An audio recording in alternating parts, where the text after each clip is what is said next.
We're going to be starting today a neurographic piece of work, and we need to have watercolor paper, and watercolor paper is textured on one side heavier than the other, so you're going to feel it and look at it, and when you can, this camera will never pick up this texture, but you can see it up close. If you're at home working, you can use any type of white paper that is heavy. Just make sure it's not too thin. You're going to need some objects that are round to make some circles. You're going to need a roll of masking tape if you have it. And with the masking tape, we want to do this. We want to reduce its stickiness. So I'm going to take this masking tape and I'm actually going to stick it. You can either do it with your hands, but even better is if you stick it onto your clothing. So you can see I'm going to stick this onto my pants, and I'm going to be picking up some of the fibers, which then takes away some of the stickiness because I don't want it to rip later my paper.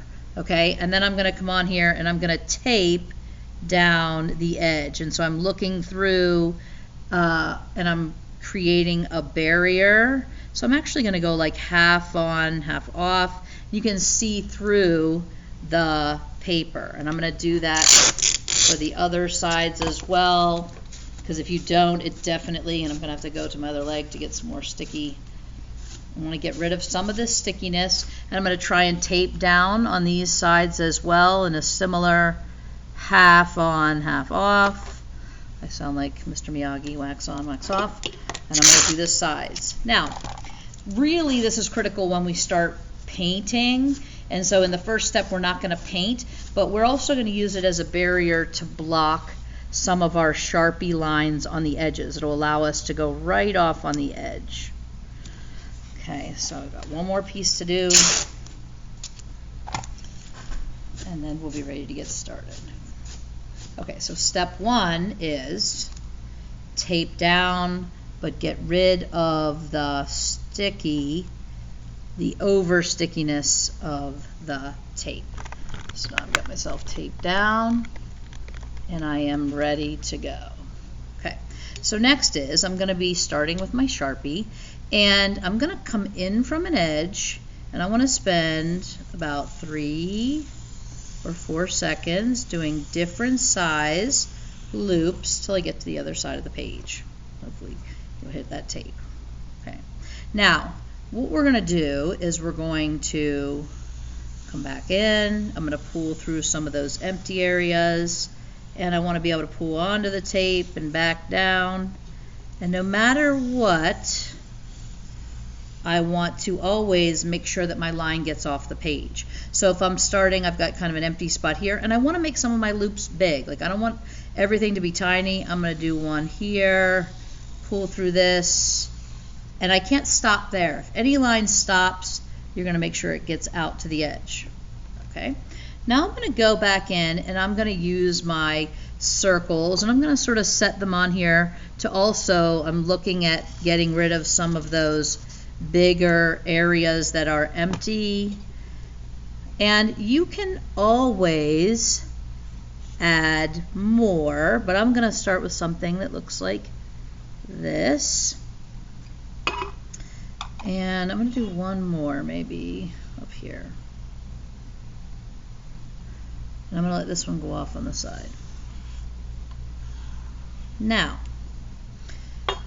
we have a bunch of sharp corners and edges.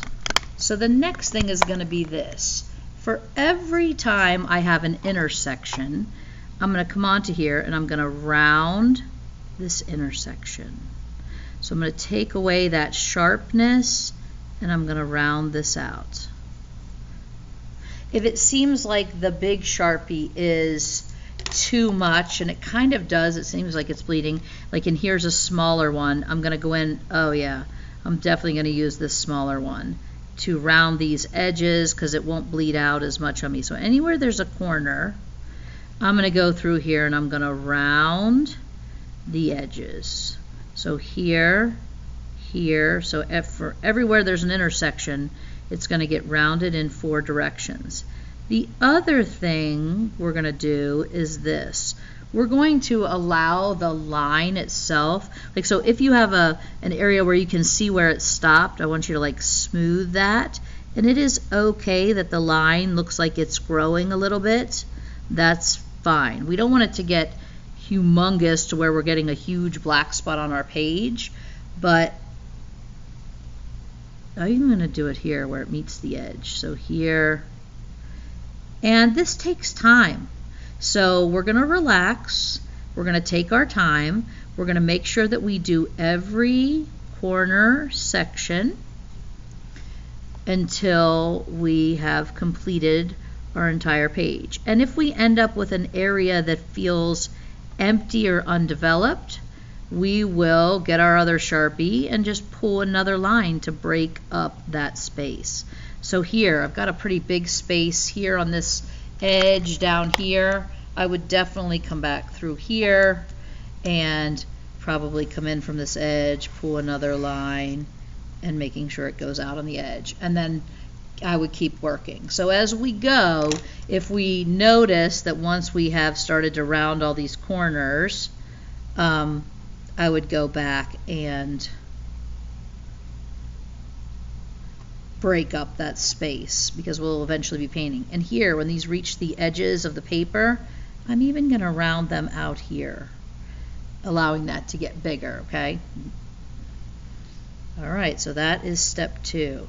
This will take probably a class period to do, and to do well and to make it look neat. And that is it. When you're done, we'll be ready for the painting, which we'll start talking about next class period.